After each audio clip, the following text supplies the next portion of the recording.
Assalamualaikum warahmatullahi wabarakatuh. Jumpa lagi bro dengan BBE channel makan-makan yang benar-benar enak. Kali ini saya makan keripik singkong sambil dengerin penjelasan atau ceramah dari Dokter Cahyono tentang pengobatan holistik.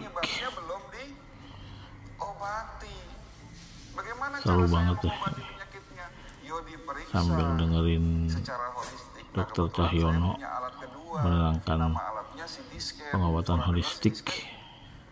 Nah, tapi beda teknologi.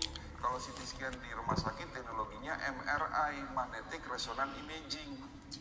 Alatnya besar, betul ya? Masuk lorong. Ada efek samping itu. Kenapa? Karena pakai teknologi nuklir. Nah, makanya nggak boleh dipakai sering-sering. Nah, ini ada penemuan baru. Penemunya ilmuwan dari Rusia lewat teknologi NLS namanya. Nama alatnya 3D NLS Bioscanner. Scanning lewat gelombang otak. Alatnya nggak besar, hanya sebesar meja ini. Pemeriksaannya sangat cepat, tidak ada efek samping. Diperiksa pakai kayak helm ke kepala. Hasilnya berupa gambar-gambar organ 3 dimensi full color. Jadi isi otak, jantung, paru, ginjal kelihatan semua di situ. Nah, alhamdulillah saya dikasih kesempatan untuk punya alat ini. Ibu itu saya periksa yang sakit pinggang. Alhamdulillah ketemu penyakitnya. Di mana? Ada infeksi di rahim. Setelah tahu penyakitnya infeksi rahim, baru saya resepin obatnya. Alhamdulillah tidak lama sembuh. Datang lagi bapak-bapak masih usia 65 tahun.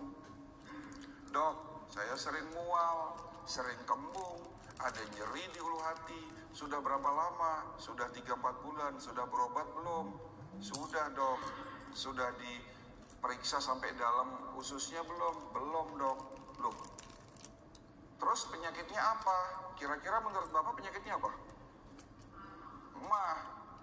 Rata-rata ngomongnya begitu. Ke puskesmas juga dokter di sana pun mengatakan sakit mah. Kalau sakit mah minum obatnya apa pak? Promah. Nggak salah. Sakit mah minum promah benar. Kalau sakit mah ternyata setelah diperiksa di scanning bukan sakit mah tapi sakit batu empedu. Nah kalau sakit batu empedu sembuh nggak pakai promah. Berarti pengobatan yang salah. Datang lagi ibu-ibu masih muda 30 tahun. Dok, sakitnya tuh di sini katanya. Sakitnya tuh di sini, dok. Sakit apa? Suaminya kawin lagi, Bu. Enggak, dok. Saya divonis sakit kebocoran jantung, loh. Mana hasilnya? Dibawa kan dari rumah sakit. Saya lihat, oh iya ada kebocoran jantung. Ayo kita buktikan dengan alat-alat kita punya. Diperiksa dengan teknologi yang pertama, lanjut lagi teknologi kedua, semuanya keluar hasilnya. Benar. Tapi kenapa nggak sembuh-sembuh? Ternyata diagnosisnya kurang. Loh, maksudnya kurang gimana? Ternyata kebocoran jantung yang diderita oleh beliau ini sudah lama dan disebabkan karena gigi berlubang. Oh,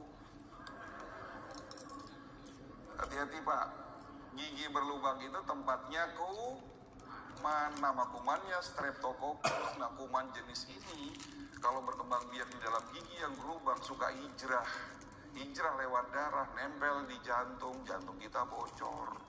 Bukan otot jantung yang bocor, tapi klepnya jadi kaku.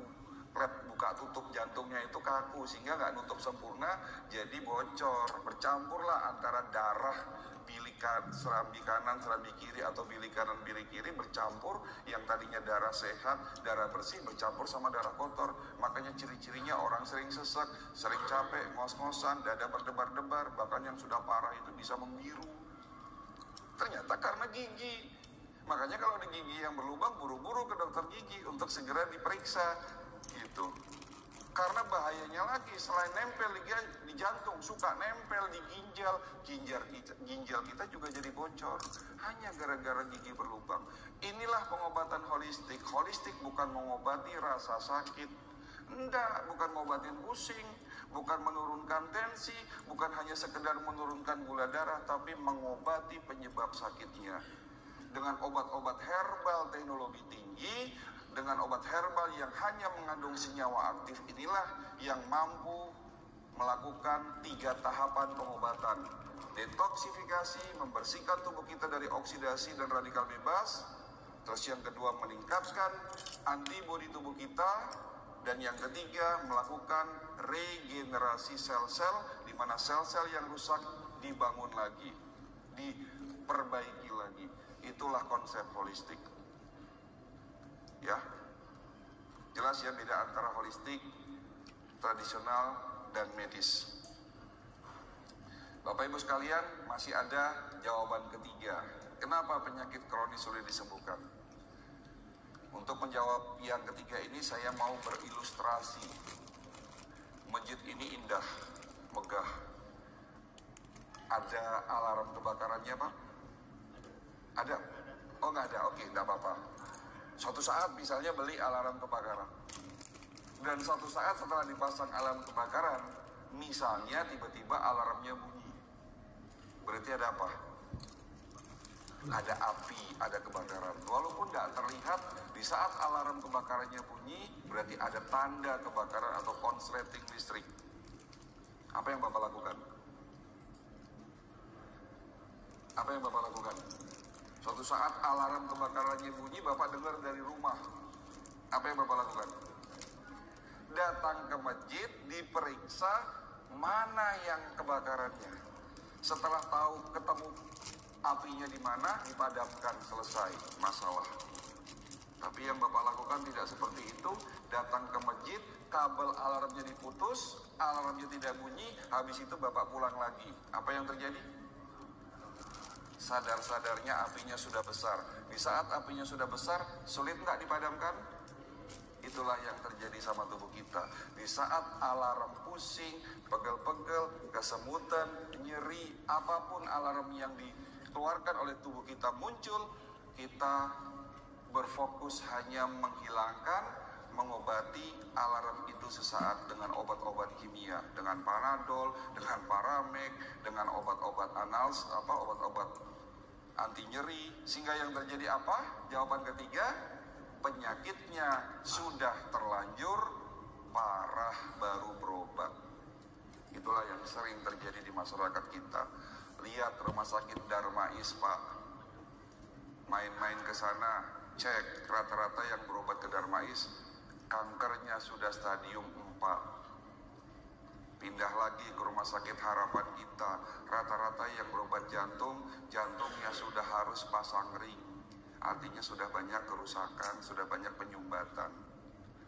Rata-rata yang berobat di rumah sakit